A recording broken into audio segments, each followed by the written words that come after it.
Halo semuanya, saya Anggi Pasaribu dan sekarang di sebelah saya ada Bang Bari Simorangkir, salah satu sosok dan tokoh yang sebetulnya udah gak asing lagi didengar khususnya di anak-anak muda nih gitu kan, karena keahliannya di bidang teknologi khususnya ya Bang Bari. Dan karena ini tahun politik, Bang Bari ini mau maju ya Bang ya, jadi calon gubernur Sumatera Utara. Betul Bang. Betul. Padahal 21 tahun loh teman-teman di Amerika. Ya kan Bang ya? Kan udah enak Bang. Enak sih, tapi tetap rindu ya. Tetap rindu. Rindu apanya Bang? Rindu cabenya, rindu laponya, apa ya Bang? Nah itu bener tuh, rindu laponya juga, makanannya, suasananya. Mungkin lebih rindu ke keluarganya lah. Rindu ke keluarga. Karena memang sebetulnya kalau orang Batak, kekeluargaan itu nomor satu ya Bang? Ya, betul. Aku rasa Abang kalau di Amerika juga kayak gitu deh. Kalau ketemu sama Sirait gitu, atau sama Tapu Bolon gitu, jatuhnya jadi tetap keluarga ya. Iyalah, dimanapun kan ya namanya juga sama orang Batak ya, pasti saling mendukung lah, intinya seperti itu ya. Sebenarnya Bang Bari ini niat maju jadi cagup kali ini aja, atau sebetulnya tuh kerinduan itu ada dari dulu, tapi masih urung niat? Oh, sebenarnya kerinduan ingin melakukan perubahan itu sudah lama ya. Bahkan kalau dibilang tuh kan dulu waktu saya kecil papa sering ngajak kita, papa mama lah ya, sering ngajak kita tuh liburan ke Tarutung. Nah dulu waktu saya kecil saya ingat banget tuh, jadi masih Polonia kita mendarat. Bayangkan waktu itu kalau nggak salah 9,5 jam lah dari kota Medan naik mobil ke Tarutung. Ya itu perjuangan lah ya untuk bisa sampai. Kebetulan situ ada amang tua kami, opung juga tinggal di situ. Nah banyaklah masa kecil itu kan kita banyak melihat ya kehidupan seperti apa di Tarutung dan seterusnya.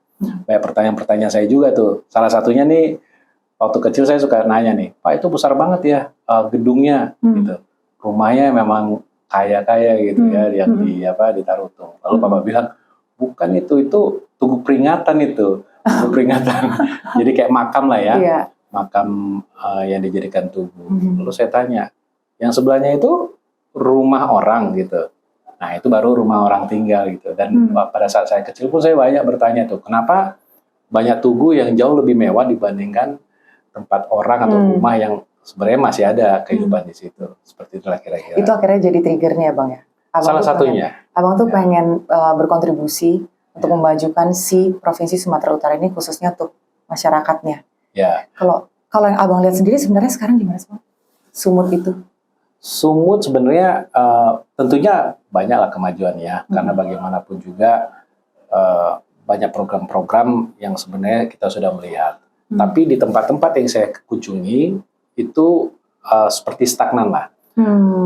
Saya sempat juga waktu itu pada saat saya masih tinggal di Amerika, papa mama saya pernah tuh ngajak pulang untuk memperkenalkan anak-anak saya. Nah, pada saya pulang itu sebenarnya di mana kita ingin memperkenalkan ke gereja. Lalu keluarga ngumpul, di situ kita juga bercengkrama, lalu anak saya waktu itu bilang, saya maulah ke toilet gitu. Nah, lalu saya ke belakang dan yang saya lihat ternyata toiletnya itu kondisinya masih masih memprihatinkan lah. Nah, kondisi yang memprihatinkan itu sebenarnya lebih ke ternyata sama pada saat saya berumur 4 tahun. Jadi anak saya waktu itu umurnya belum 3,5 tahun dan saya mengingat lagi ternyata kondisi itu sama pada saat saya berumur 4 tahun. Jadi seperti nggak ada perubahan lah dalam kurun waktu satu generasi. Nah, di situ saya semacam ada kayak berikhtiar lah. Kalau Tuhan memberikan kesempatan suatu hari nanti, mungkin dari pengalaman pendidikan yang saya kecap di perantauan di luar negeri itu bisa saya sumbangsikan lah. Bang, sebenarnya kan gini, Bang Bari ini kan termasuk orang yang beruntung sebenarnya. Ketika bisa belajar ke negeri Paman Sam, yang mungkin belum tentu semua orang bisa, terus punya kerinduan yang selama ini ditanamkan oleh orang tua ya, sehingga akhirnya mau kembali pulang ke tanah kelahiran, kurang lebih kayak gitu kan ya.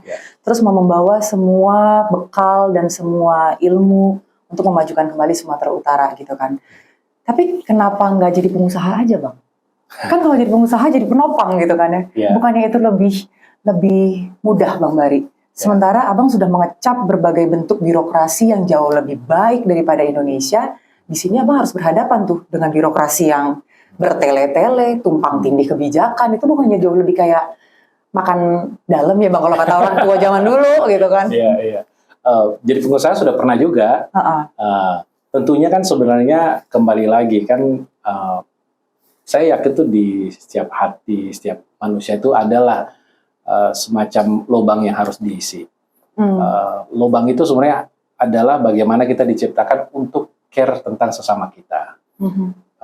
Bisa spirituality yang kita isi, tetapi saya tuh ada semacam panggilan lah. Nah, saya kebetulan memang di bidang teknologi. Dan kalau tadi ditanya, sebelum saya memutuskan untuk ikut di perhelatan pilkada ini, saya pernah memiliki pengalaman untuk membantu lah terkait dengan smart city, tentang bagaimana melihat pemerintah daerah di level kabupaten bersinergi dan juga terkait dengan APBD mereka, data yang bersiliweran lah ya dengan apa yang dibutuhkan. Nah, saya melihat bagaimana kondisi yang ada sekarang ini sebenarnya kalau misalnya di level provinsi bisa dihubungkanlah benang merah tersebut, saya yakin percepatan itu bisa terlaksana. Jadi itulah salah satu kenapa saya ingin terjun di perhelatan pilkada kali ini. Berarti sebenarnya Abang memang pengen memperbaiki secara sistem yang bisa terkoneksi satu dengan yang lain gitu ya Bang ya. Berarti kalau Abang lihat sendiri sebetulnya di Sumatera Utara ini salah satu masalah yang betul-betul berdarah dagingkah yang harus diperbaiki sehingga segala bentuk bantuan itu bisa tepat sasaran atau gimana Bang? Betul, jadi sekarang ini kan banyak pemerintahan di Indonesia itu sudah mulai memikirkan data ya. Iya. Memang kegiatan untuk pembangunan itu kalau kita tidak berbasis data itu akan sangat sulit dan mengakselerasi pertumbuhan ekonomi, memprediksi seperti apa pemerintah bisa membantu ke masyarakat itu seringkali tidak terukur. Jadi seperti itulah kira-kira yang menjadi highlight perbedaan saya ke depan ini. Iya. Berarti Abang memang masih melihat ini masih sangat kurang di Sumatera Utara Bang. Ya. Dibandingkan dengan para terdahulu, ini juga memang masih belum bisa dirapiin. Oh iya, tentunya. Masih belum bisa dirapiin. Masih belum bisa dirapiin. Ya kalau tanpa harus menyebut nama lah ya. Sebenarnya kalau kita melihat kan masyarakat lah yang harus ditanyakan. Masyarakat di Sumatera Utara sebenarnya sudah merasa puas nggak dengan pembangunan yang saat ini sudah tercapai. Nah, pernah ada yang cerita itu nggak ke Bang Bari? Banyak sih. Biasanya keluhannya apa Bang? Keluhannya sebenarnya bagaimana mereka tidak mendapatkan apa yang mereka harapkan. Contohnya di mana-mana masih sulitnya transportasi, sulitnya anak muda mendapat pekerjaan, bahkan juga mendapatkan pelayanan-pelayanan publik yang seharusnya tidak harus menunggu terlalu lama. Nah, itu kan sebenarnya menjadi hak masyarakat, warganya untuk mendapatkan pelayanan publik tersebut. Nah, seringkali justru masyarakat pejabatnya ini yang dilayani, bukan masyarakat yang dilayani. Kebalik ya. Dan kemudahan itu sebenarnya bukan tidak ada dan tidak mungkin untuk direalisasikan. Sekarang pertanyaannya, apakah pemerintahnya itu smart enough? Maksudnya memahami bagaimana membuka pelayanan publik yang istilah jemput bola lah ya. Jadi masyarakatnya juga tidak harus mengumpulkan semua dokumen dan ini dan seterusnya. Jadi kemudian itu bisa diciptakan dengan alih teknologi tersebut. Sebenarnya saya besar harapan saya dengar Abang ngomong kayak gini ya. Besar harapan saya Abang maju memang sebenarnya gitu. Karena sebagai garis Batak gitu kan, sebagai garis Batak beruntungnya kan saya tinggal di Jakarta gitu kan. Saya tinggal di ibu kota gitu, yang dimana jauh lebih banyak mendapatkan sumber daya untuk membuat kita lebih maju dari segi pendidikan, dari segi transportasi, penghasilan mungkin gitu dan lain sebagainya. Sementara kalau misalnya beberapa waktu lalu, mungkin sekitar 2 bulan lalu saya ke Medan gitu, udah jauh lebih maju sebenarnya Bang. Bahwa kita ke Danau Toba yang sekarang dengan kita ke Danau Toba yang 10 tahun yang lalu tuh udah jauh lebih berbeda. Tapi sayangnya kok gongnya belum sebegitu kencang dengan pariwisata lain gitu kan. anak-anaknya banyak yang pintar, rajin-rajin, cantik-cantik. Tapi aku sepakat sama Bang Bari barusan, kenapa ketimpangan untuk mendapatkan pekerjaan dan juga pendidikan itu masih sebegitu tinggi gitu kan ya. Dan rasanya hanya orang-orang tertentu yang bisa memahami untuk menyelesaikan persoalan ini, yang itu kayaknya nggak gampang gitu kan. Jadi aku sekarang baru paham kenapa Bang Bari mau kembali lagi ke sini. Tapi abang udah siap tuh dengan segala bentuk masalah yang dihadapi, dengan karakter orang Batak yang keras dan sorry to say mungkin pengen cepet gitu loh Bang. Itu kan nggak mudah Bang. Bang berhadapan dengan itu semua. Mungkin penjelasannya sedikit bertahap ya. Jadi tadi benar, seringkali kita melihat semua solusi itu dari Jakarta. Karena saya sendiri pun kan lahir dan sempat besar juga di Jakarta.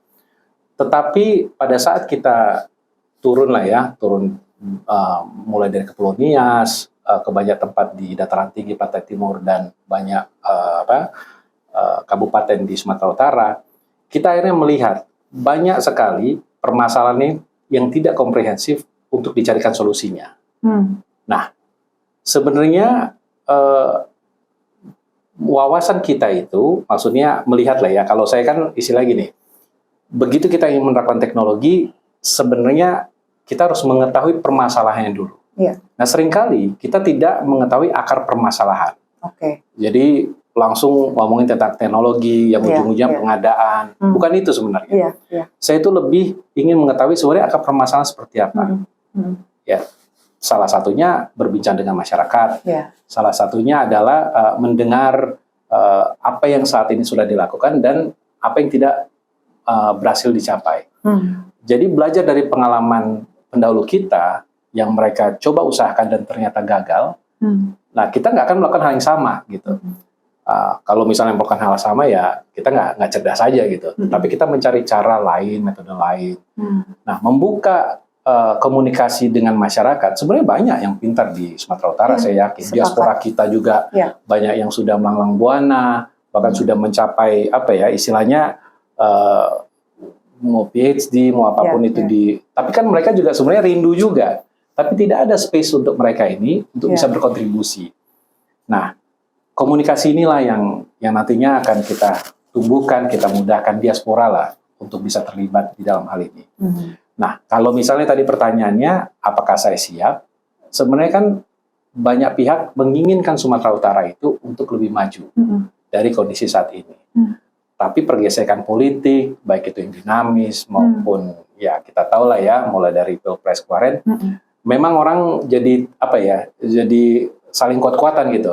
Padahal kalau kita istilahnya kita dekati, kita ajak komunikasi, kita ngomong heart to heart lah. Sebenarnya kondisi yang perlu kita perbaiki ini sebenarnya punyalah tujuan yang sama. Mungkin cara berbeda, tetapi dari sisi seperti itu, dari sisi keinginan melihat Sumatera Utara menjadi tempat yang lebih baik ke depannya, menjadi tempat untuk generasi kita bisa mendapatkan karir dari tempat itu, wisata yang bertaraf internasional, banyaklah mimpi-mimpi bagus kita.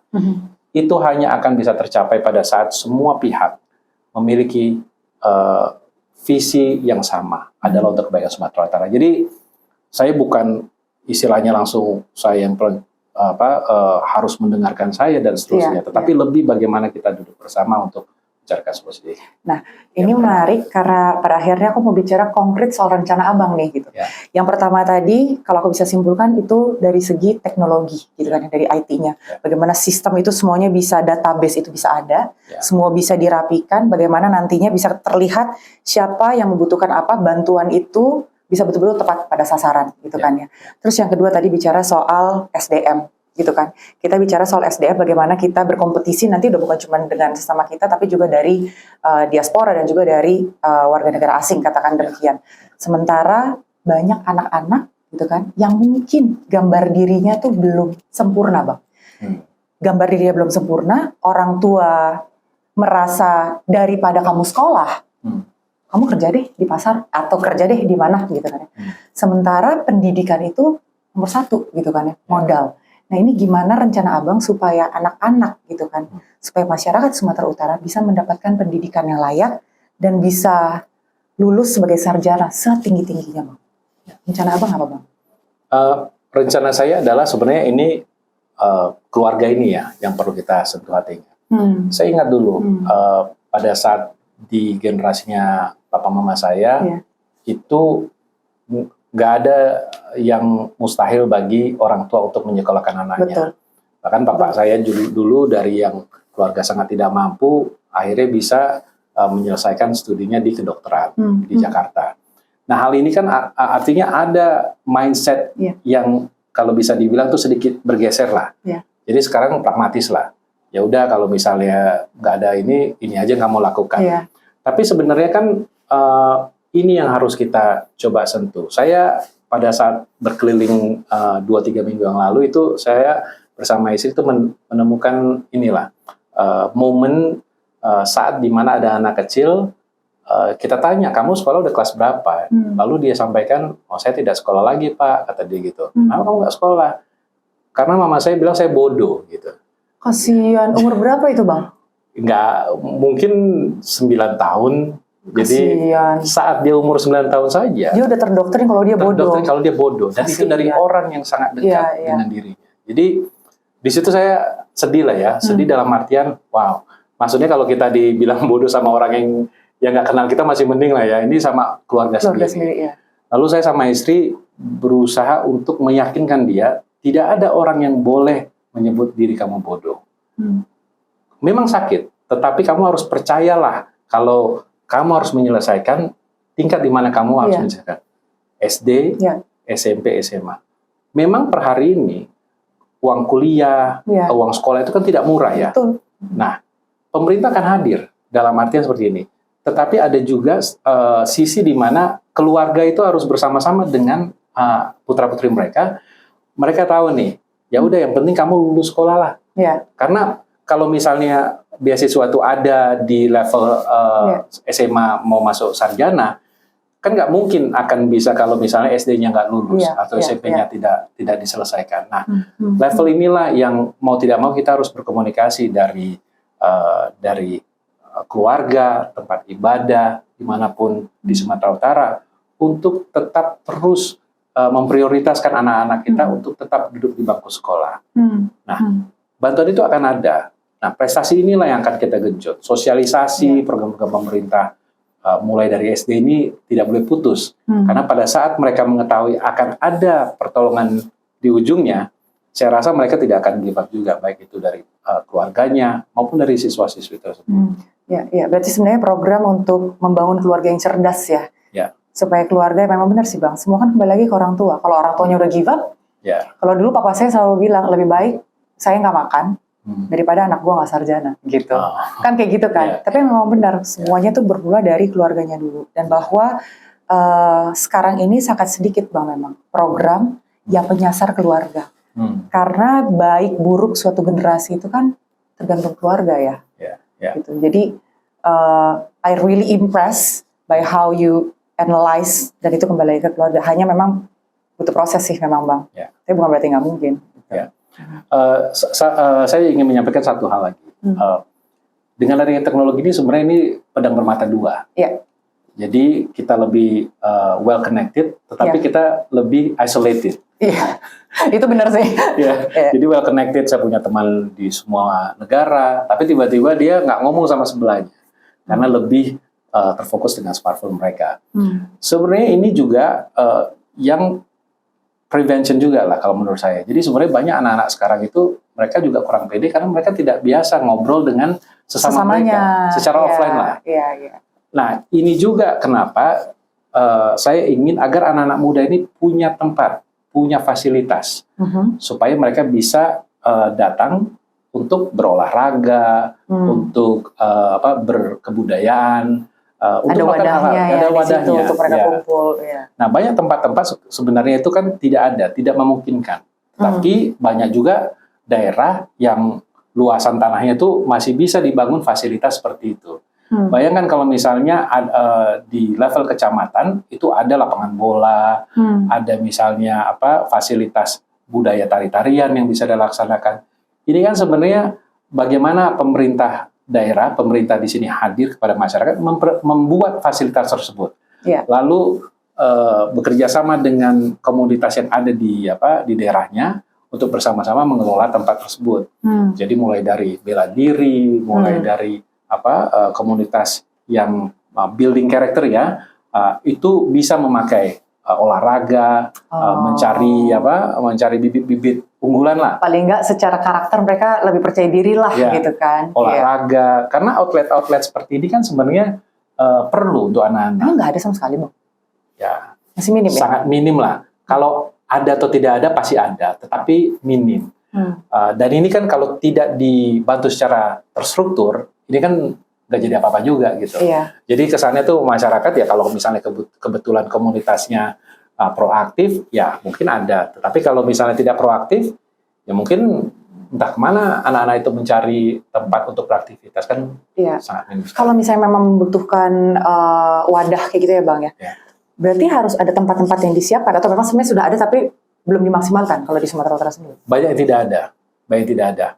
Jadi kalau misalnya Tuhan berkenan saya duduk tuh, salah satunya adalah fasilitas olahraga, mau itu basketball, mau itu sepak bola, volleyball, lalu ada tempat misalnya ada kegiatan yang kalau hujan tuh ada di dalamnya. Nah, kenapa itu penting? Sebenarnya itu menjadi sentra juga untuk peningkatan UMKM. Bayangkan kalau misalnya di setiap tempat itu ada kegiatan, pasti ada dong yang jual minumannya, makanannya. Kan itu cara yang sebenarnya mulai dari bawah, yang terstruktur dari bawah. Di setiap kecamatan, di setiap hari Sabtu, mungkin mulai Jumat kali, atau Sabtu dan Minggu. Pemerintah memiliki tempat di daerahnya, di mana masyarakat bisa memakai secara cuma-cuma. Ya mungkin kalaupun ada biaya kebersihan dan seterusnya. Tetapi pada saat masyarakat memiliki tempat, mereka kan tahu kemana hari Sabtu akan pergi, hari Minggu akan berjumpa, ada kegiatan olahraga yang anak-anak mereka bisa lakukan setiap hari atau setiap minggu ada kompetisi. Ini yang sebenarnya sangat kurang dan ini yang menurut saya nih kalau misalnya kita bisa realisasikan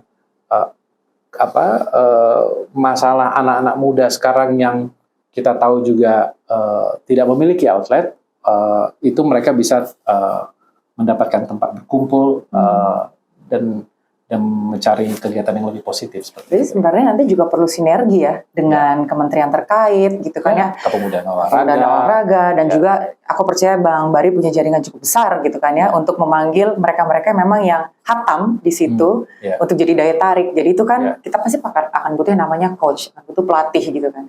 Supaya lebih terstruktur dan lebih rapih gitu. Tapi sebenarnya aku juga setuju kalau misalnya memang ada biaya meskipun nggak besar sih Bang. Karena kan kalau orang kita kalau gratisan malah menggampangkan ya, makanya buang aja udah sana sembarangan kayak gitu kan ya Bang ya gitu. Iya, memang benar sih. Sama gini ya Bang, tadi aku agak tergelitik waktu Abang bilang teknologi itu pedang bermata dua gitu kan. Kecanggihan dunia teknologi saat ini. Waktu ke Jepang, semua itu kan serba mesin gitu kan ya gitu. Balik lagi, kalau kita bicara soal Sumatera Utara, kita bicara juga soal ulosnya gitu. Kalau dulu kan ulos tuh identik orang mau datang sana ngeliat orang ngebikin gitu kan ya. Ntar Abang nggak takut kalau misalnya udahlah pakai mesin gitu. Sementara masih banyak mereka-mereka di sana yang nggak ngerti makanya kayak gimana, terus kehilangan lapangan kerjanya. Itu gimana Bang? Sebenarnya ini menarik nih, karena ini saya melihat juga sudah terjadi pergeseran. Sekarang itu kan bagaimana orang membeli barang, produk itu kan dengan harga semurah-murahnya. Exactly. Padahal kita mengetahui, kalau misalnya suatu produk itu dibuat dengan susah payah, dengan dengan nilai lah. Karena kan membuat ulos itu kan pekerjaan yang sangat sulit. Iya, tapi itu uniknya. Itu uniknya. Nah, itulah yang saya coba untuk dibuatkan pembedanya. Pembedanya dengan mesin dan pembedanya kalau itu dibuat oleh manusia. Nah, dengan manusia ini sebenarnya kita bisa tracing. Jadi saya sudah menceritakan juga dengan beberapa pihak, juga kawan-kawan dari level desa itu sebenarnya bisa dibuatkan DNA dari ulos tersebut. Jadi bayangkan kita sebut huta ya, huta. Lalu di tempat tersebut kita buatkanlah seperti altitude longitude-nya. Jadi kayak Google Sherlock-nya. Nah, di situ nanti akan terhubungkan dengan mesin dan hasil produk mereka melalui QR code. Per hari ini aku tanya, Anggi kalau beli ulos atau dapat ulos, tahu nggak itu buatan mana, kayak toko apa, nggak tahu ya. Mungkin belinya di Pasar Senen atau dikasih orang. Tapi bayangkan pada saat diterima, tiba-tiba ada QR code-nya nih. Lalu kamu arahkan HP, atau QR code itu ada websitenya, dan websitenya itu langsung ke desa di mana si pengrajin ulosnya itu yang membuat. Dari namanya, dari misalnya yang membuat ada 4 orang di desa tersebut, 4-4-nya ada dengan profilnya masing-masing. Nah ini sudah saya buatkan lah di udah mulai tuh? Udah walaupun mulai. tidak masif seluruh Sumatera Utara, tetapi ini sebenarnya tidak sulit-sulit juga, karena QR code kan bukan teknologi yang sangat terlalu canggih ya. QR code ini hanya sebagai pemindah lah ya. Nah, tapi pada saat suatu desa itu dengan perangkat desanya memaintain dan membuat mengontrol informasi, bukan hanya informasi tentang ulos dan si pembuat ulosnya yang ada di website tersebut, bahkan dia bisa menjadi desa wisata. Misalnya ada lagi offering lain, misalnya ada tempat yang wisatawan bisa tinggal di situ, misalnya ada produk-produk lain yang keluar dari desa tersebut. Ini akan menjadi suatu kebiasaan. Jadi setiap barang yang keluar itu ada identifier yang untuk bisa mengembalikan itu ke desa asalnya. Dan itu juga membuat si penenun ulos ini untuk mengontrol harganya. Jadi bayangkan kalau kita ada, kan kita mau order lagi gitu kan. Ada nomor teleponnya, ada WA-nya. Bagus nih, aku mau order lagi. Jadi nggak ada orang tengah lagi nih yang istilahnya menjack up price-nya gitu. Jadi harga itu udah sangat dekat dengan keinginan si penenun.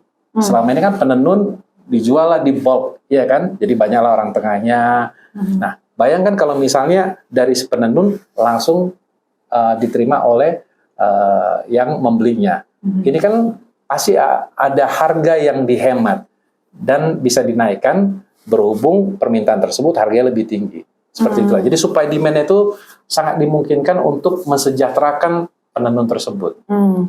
Itu sebenarnya salah satu contoh di mana sentuhan teknologi walaupun tidak masif, tidak sulit-sulit banget, tetapi bisa mempertemukan pembeli dengan si penjual, sehingga harga itu bisa menguntungkan penjual, dalam hal ini si penenun ulus. Berarti sebetulnya teknologi ini nggak perlu mengkhawatirkan bagi para pedagang kalau mereka akan kehilangan ciri khasnya mereka. Ini tidak akan menggantikan tangan mereka ketika menenun ulos itu. Betul. Berarti Amang, Inang, Namboru, ya Mangboru gitu nggak usah khawatir, udah dipikirkan kalau caranya. Tapi itu menarik juga loh Bang. Kalau kita di luar negeri kan kadang-kadang bikin coklat deh Bang, gitu kan.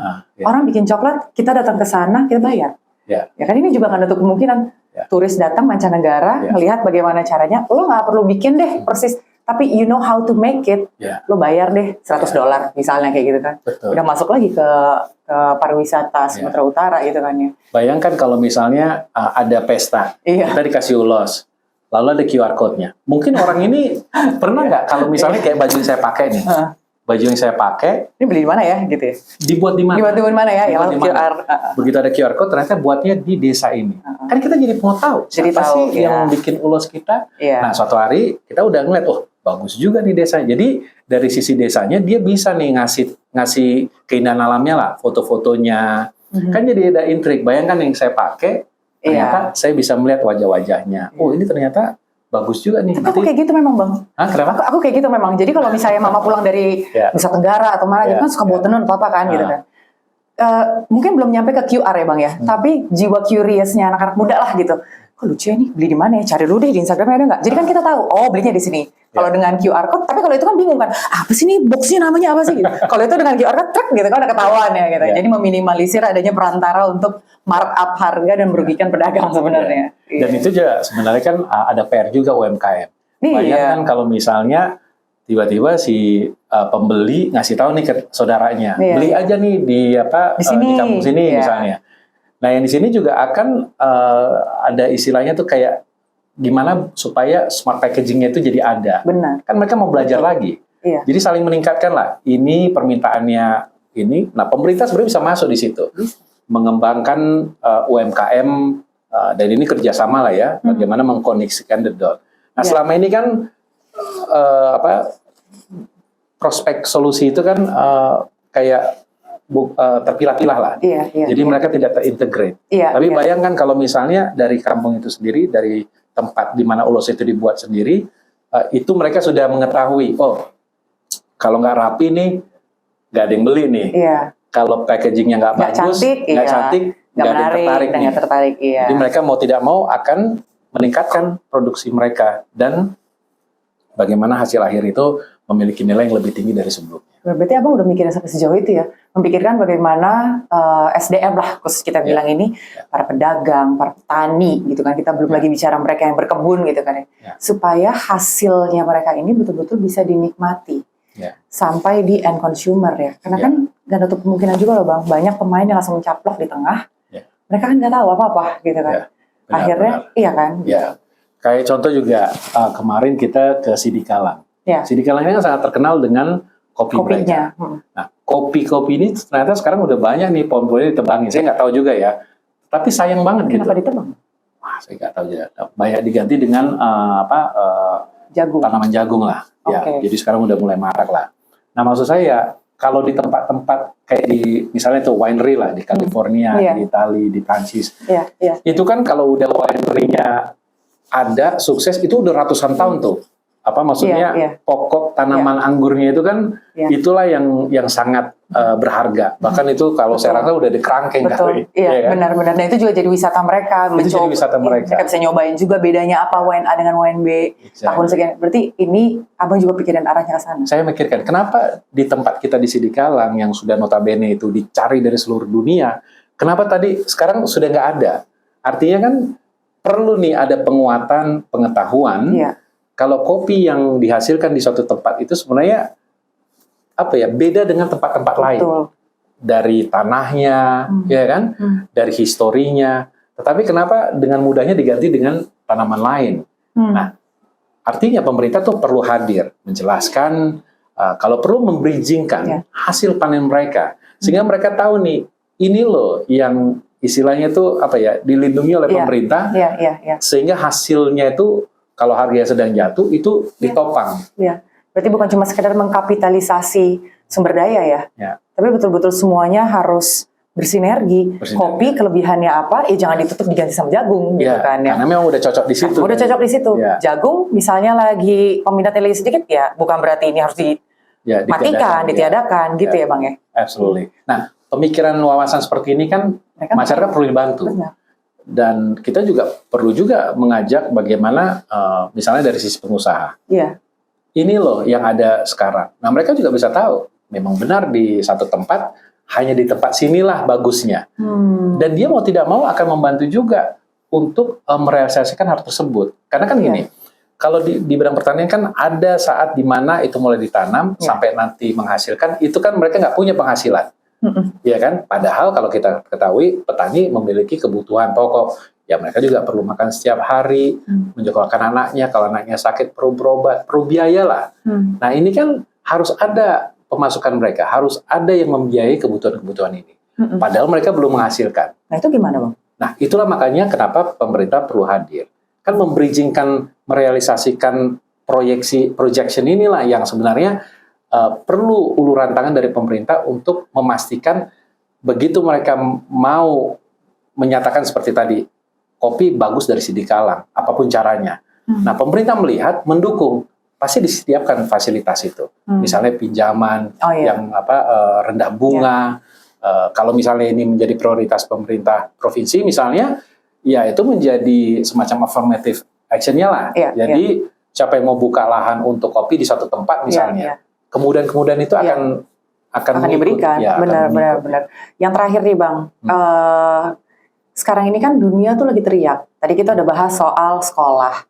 Kita udah bicara lagi soal teknologi supaya jangan sampai mengkhawatirkan Abang Inang Namboru, Abang Boru itu semua jangan sampai pekerjaan tangannya jadi terganggu gitu kan ya. Yang terakhir bicara soal lapangan kerja nih bang, gitu kan. Bagaimana ancaman itu selalu datang dari manapun. Gimana Abang bisa menjamin putra putri dari Sumatera Utara ini betul-betul bisa terjamin masa depannya, bisa bersaing, bisa punya lapangan pekerjaan. Karena nggak semua orang tua itu melihat anaknya berwirausaha itu kerja, gitu kan. mungkin masih ada orang tua yang menganggap, khususnya mama saya juga masih kayak gitu Bang. Oh. Kalau nggak kerja di bawah instansi, ya lu nggak kerja. Ya kan nggak kayak gitu juga Bang gitu ya. Mungkin zamannya dia begitu dari opung gitu. Kamu kalau kau nggak kerja di pemerintahan, kalau kau bukan jadi pegawai negeri, kau nggak kerja kau. Gitu kan Bang. Nah itu gimana Bang? Itu kan juga doktrinnya perlu kepikiran nggak tuh Bang sana? Ya memang itu bukan pekerjaan overnight ya.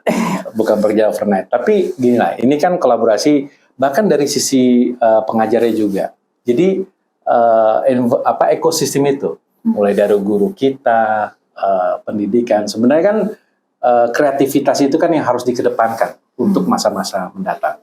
Kayak contoh nih sekarang, saya waktu itu pernah ngobrol dengan banyak mahasiswa-mahasiswi di suatu kedai kopi lah di Medan. Lalu dia bilang, saya tanya lah, kamu belajar apa? Ada yang bilang ini dan itu. Lalu ada yang bilang lagi, saya belajar radiologi itu. Nah, saya tanya, tahu nggak kamu kalau misalnya ada pekerjaan-pekerjaan yang 5-10 tahun ke depan nih, ini akan hilang nih.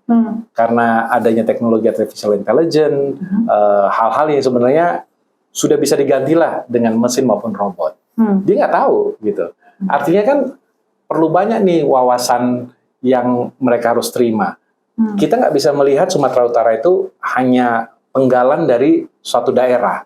Kita harus melihat Sumatera Utara itu adalah bagian dari negara Kesatuan Republik Indonesia, dan bagaimana kita, negara Indonesia, itu berkompetisi baik regional maupun internasional, global. Jadi permasalahannya, tantangannya, semuanya kita harus bukan hanya terlibat, tetapi paling tidak kita mengetahui dulu lah. Nah, kalau misalnya ada calon karir kita lah ya, dari hal pendidikan, ini 5 tahun lagi ini akan musnah nih. Ya jangan diterusin gitu. Kalau bisa langsung balik arah gitu. Nah, mindset seperti ini yang kalau saya rasa itu masih kurang lah. Kita belum berani mengganti posisi karir kita. Kita mau ya udah yang penting selesai dulu. Padahal kan jangan pula kita selesaikan. Dan juga mindset di mana pada saat kita belajar, guru misalnya profesor kita atau pengajar kita tuh merubah cara pikir. Betul. Jadi jangan pada saat nanti selesai sekolah mencari pekerjaan. Pada saat sekolah, bagaimana caranya suatu hari nanti menciptakan lapangan pekerjaan. Dan ini sesuatu yang masih jarang. Menciptakan lapangan pekerjaan. Artinya saya mau nanti pas lulus, inilah pekerjaan saya. Membuat studio programming misalnya, atau membuat hal-hal yang mungkin saya pun nggak tahu even exist. Berarti kurikulumnya itu sebetulnya bukan cuma sebatas teori base sebenarnya ya. Harus berani lah. Jadi artinya berani dalam artian ini saya udah masuk ke era globalisasi. Artinya orang yang ada di Finland, orang yang ada di Beijing, orang yang ada di Chicago, ini akan jadi kompetitor saya. Bahasa Inggris harus mulai aktif. Bagaimana saya bisa mulai menulis artikel berbahasa Inggris sehingga saya dikenal, publish artikel kita, iya kan? Jadi banyak hal. Jadi kan dari awal kita banyaklah obrolan kita ya. Tapi masing-masing punya klasternya. Jadi kalau misalnya yang kita udah ngomong ke kota besarnya di Medan, mereka sudah mau ngambil S2, S3, ya carilah yang levelnya itu udah mulai global. Janganlah berarti sebenarnya pendidikan vokasi itu penting. Penting karena kebutuhan tersebut. Bahkan tadi pada saat kita ngobrol nih teman-teman ya, Bang Bari tuh udah menyoroti justru sebenarnya dari anak-anak SD. Itu udah mulai dilatih kan, bagaimana mereka ini bisa lebih tangguh, mereka bisa lebih terampil gitu kayaknya dari SD. Terus harus didukung sama layanan publik juga Bang, gitu kan. Infrastrukturnya itu gimana Bang? Kalau itu memang benar. Jadi kan sekarang pemerintah sudah banyak menggaungkan lah terkait dengan pentingnya infrastruktur. Nah, tetapi kita juga kalau misalnya kita melihat Sumatera Utara keseluruhan, kan ada dana desa juga. Dana desa ini kan sebenarnya sudah mulai berjalan lah sejak ini menjadi undang-undang. Banyak kepala desa itu sudah mulai kreatif. Jadi banyak kepala desa sekarang melalui BUMDes mereka, Badan Usaha Milik Desa, Badan Usaha Milik Antar Desa, misalnya ada suatu tempat misalnya air terjun. Nah, air terjun itu bisa mereka kelola nih, mulai diperindah, diperbaiki fasilitas di air terjunnya. Nanti kan air terjun melalui beberapa desa. Nanti desanya bersepakat nih, inilah badan usaha milik kita bersama. Nah, disinilah akan terbangun misalnya kalau saya punya ide adalah kalau dengar kata entrepreneurship, saya bilangnya trippreneurship. Trippreneurship. Jadi orang melakukan trip lalu menjadi pengusaha dari wisata. Kebetulan saya bersama kawan-kawan saya kami berlima itu memikirkan bagaimana sebenarnya anak-anak muda kita itu di seluruh pelosok di seluruh Indonesia, mereka ini memiliki backyard mereka yang indah. Tapi mereka seringkali tidak tahu.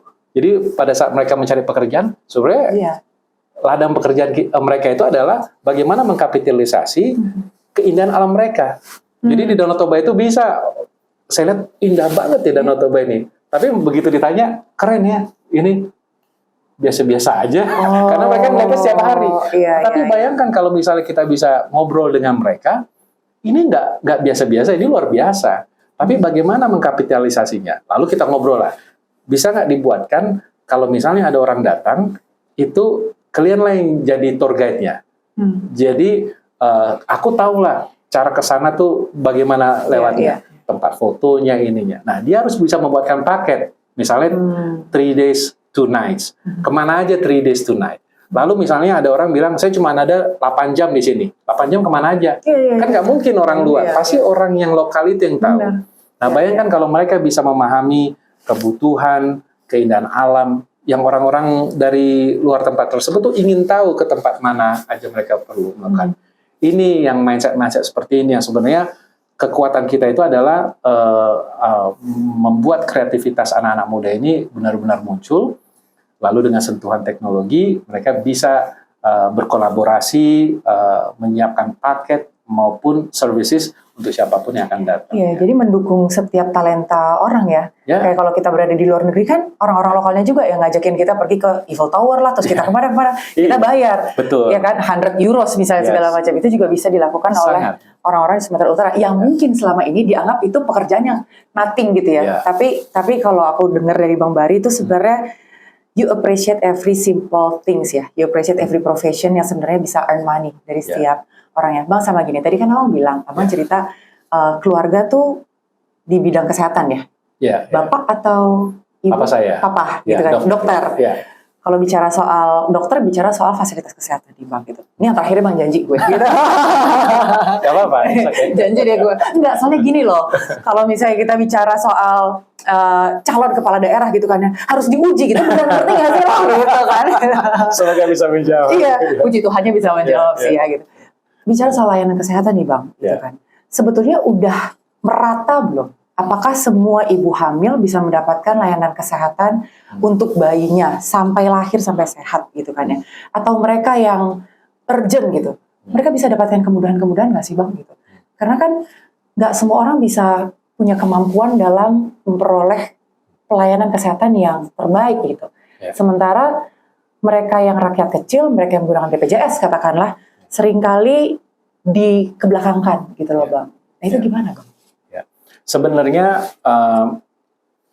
kalau kita ngobrol tentang undang-undang kesehatan, tentang kesehatan ini, undang-undang kesehatan inilah sebenarnya yang menjadi kunciannya.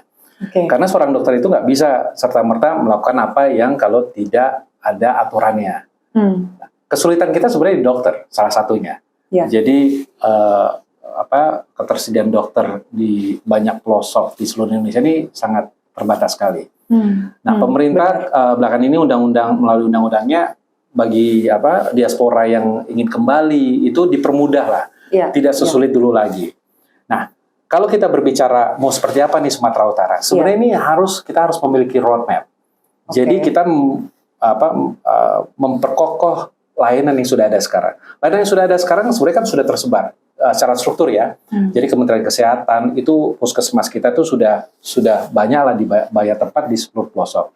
Tetapi kan kualitasnya ini yang sebenarnya perlu ditingkatkan. Kualitasnya, kemudahan mendapatkan obatnya, dokternya dan semuanya. Tetapi ada cara sebenarnya prevention. Jadi kalau saya melihatnya itu adalah bagaimana masyarakatnya itu melakukan pencegahan dibandingkan pengobatan. Karena kalau misalnya kita hanya nanti ujung-ujungnya hanya pengobatan, ini nggak paralel.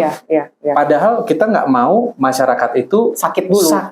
Lalu ini tertimpa dengan kan biaya pengobatan nggak murah juga. Pemerintah melalui programnya juga ada tekanan APBN juga di situ. Jadi banyak hal-hal yang kalau misalnya kita membicarakan tentang kesehatan itu harus semuanya kita lihat. Jangan ada orang yang tambah banyak yang sakit, tetapi bagi mereka yang sudah sakit, kemudahan untuk mendapatkan akses ke dokter, ke obat itu seharusnya tidak sulit gitu. Jadi banyak hal-hal. Nah, seringkali kita melihatnya terpilah-pilah. Ini tetapi tidak bicarakan ini. Faktor D tidak bicarakan faktor C. Kalau saya melihatnya semuanya. Makanya melihat terkait kesehatan ini juga harus komprehensif gitu. Kayak contoh lagi. Mungkin yang di desanya kita sudah bicarakan level kabupatennya dan seterusnya. Tetapi kemudian kita ada nih orang yang kemudian mereka akan pergi berobat ke luar negeri misalnya. Ya karena yang terbaik itu tidak ada di Sumatera Utara. Padahal kalau kita lihat, sebenarnya Sumatera Utara ini kan deket banget nih sama Singapura, sama Malaysia, Kuala Lumpur ya kan. Tetapi kita itu udah kesekip lah. Mungkin yang orang yang dari Jakarta udah pasti pergi ke negara tetangga. Nah, bagaimana caranya supaya tempat yang strategis di Sumatera Utara ini bisa ada saingannya? Ya ini pasti bertahap lah, nggak mungkin overnight. Tetapi kebijakan ke arah situ saya rasa sudah perlu gitu. Misalnya ada rumah sakit bertaraf internasional di di Sumatera Utara. Lalu cara kita berkomunikasi dengan pasien kita, mudah nggak membuat appointment dengan dokter? Ada nggak dokter-dokter yang secara data ini banyak nih penyakit pasien di daerah-daerah tertentu. Ini kan semua terkait dengan data. Nah, pemerintah sebenarnya sudah mengarah ke sana, tetapi kebijakan tersebut tentunya belum bisa dirasakan di level provinsi. Bayangkan kalau misalnya di level provinsi dia tahu nih, Sumatera Utara sebenarnya penyakitnya ini ABCD, bulknya misalnya. Jadi diperlukan dokter yang untuk penyakit ABCD, misalnya top 5-nya. Nah, top 5 inilah yang paling tidak, misalnya di USU ada fakultas kedokteran, di Metodis ada atau universitas lainnya. Nah, mereka akan kita tanyakan, ada nggak yang spesialisasinya itu untuk nanti yang kita tahu penyakitnya ini banyak di Sumatera Utara.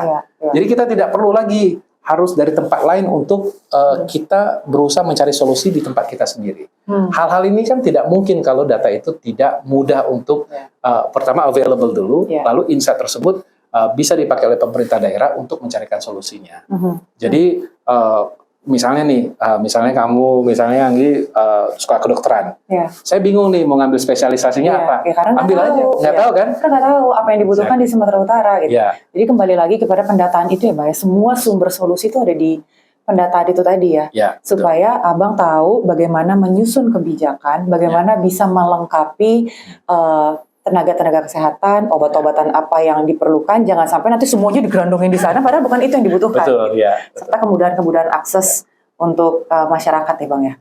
Khususnya gizi lah, nutrisi lah, prevention terlebih dahulu gitu kan ya. Supaya tidak ada stunting. Ya. Nah sebenarnya kan kalau kita mengingat, itu akses ke smartphone itu sudah banyak. Setiap meeting itu saya selalu nanya tuh kalau sama anak muda atau masyarakat, siapa yang belum punya HP, smartphone? Itu kebanyakan 100% udah punya. Nah, desa-desa mungkin dari 20 yang hadir 15 ada gitu, tapi 5 nggak punya karena mungkin harganya masih belum terjangkau. Tetapi kebanyakan itu mereka punya. Nah, sekarang permasalahannya adalah gini. Saya membayangkan kalau misalnya di setiap kabupaten kota di seluruh provinsi Sumatera Utara itu mereka memiliki website mereka. Jadi website misalnya Kabupaten A, dia ada nih misalnya layanan servis mereka apa, disebutin semuanya tuh dari A sampai Z. Jadi ada tim di level kabupaten itu mereka memiliki tim entah media sosial nyebutnya atau apapun itu, pokoknya semua services yang bisa diakses online itu ada. Lalu data-data BPS ini kan sebenarnya data statistik ya, tetapi ini data yang insightful. Artinya data ini adalah data yang dinamis, yang sudah ada pengolahannya. Kalau itu ada di level kabupaten itu keren banget. Jadi artinya, misalnya saya sekolah yang kebetulan di kabupaten tertentu, saya bisa tahu nih, oh ternyata ini kebutuhan kita di 5 tahun 10 tahun ke depan. Misalnya kegagalan panen atau proyeksi panen seperti ini, kegagalannya atau misalnya surplus apapun itu. Jadi orang pun bisa melihat, misalnya saya usahawan, saya ngelihat kabupatennya, oh ini perlu nih, misalnya kebutuhan mereka adalah nggak ada yang bantuin hasil panen nanas. Ya udah, akhirnya kebutuhannya apa? Nah, insight data ini kan sebenarnya bisa dibaca oleh mereka yang mau terlibat. Ya. Jadi misalnya kebutuhan untuk truk pada saat panen.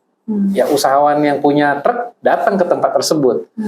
Jadi banyak sebenarnya pada saat data itu available online, itu banyak orang yang akan melihat itu. Tapi pertanyaannya sekarang data aja nggak ada. Ya. Pemerintah pun sulit untuk, pemerintah di level kabupaten ya, sulit untuk bisa membicarakan apa sih pertolongan yang bisa kami dapatkan oleh masyarakat kami.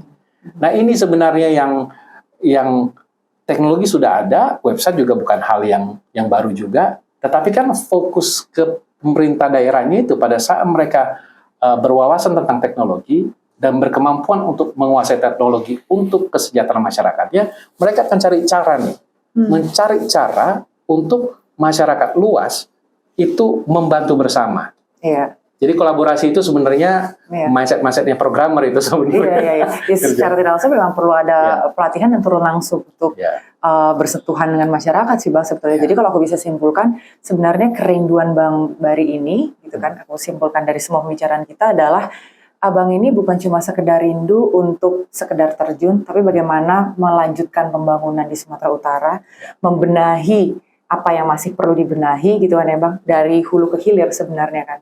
Dari sistem teknologi ada dan akan ditopang oleh kebijakan. Ada kebijakan, nggak ada teknologinya sama aja bohong. Ada teknologi, nggak ada kebijakan, atau sebaliknya nggak akan berfungsi secara maksimal. Gitu kan ya Bang ya. Dan itu memang hanya bisa dilakukan kalau memang Tuhan berkehendak. Abang bisa menjadi pemimpin di Provinsi Sumatera Utara sebenarnya. Dan ya aku tunggu lah Bang. Aku tunggu Abang merapikan Tanah Batak Horas. Good luck Bang. Terima kasih. Ya, Horas. Thank you ya Bang. Terima kasih.